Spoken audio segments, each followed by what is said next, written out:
23 जुलाई 2024 Tuesday. मुकद्दस मत्ती की अंजील chapter 12 verse 46 to 50। जब वो हजूम से बातें कर रहा था तो देखो, उसकी माँ और भाई बाहर खड़े थे और उससे बात करना चाहते थे। तब किसी ने उससे कहा कि देख, तेरी माँ और तेरे भाई बाहर खड़े हैं और तुझसे बात करना चाहते हैं। लेकिन उसने जवाब में खबर देने वाले से कहा, कौन है मेरी माँ और कौन है मेरे भाई?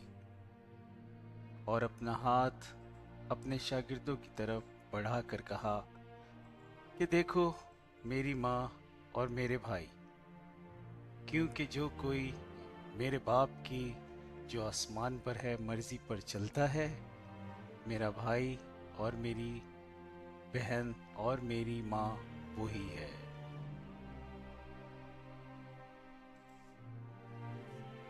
पाक कलाम के पढ़े और सुने जाने पर खुदा की बरकत हो। आमीन।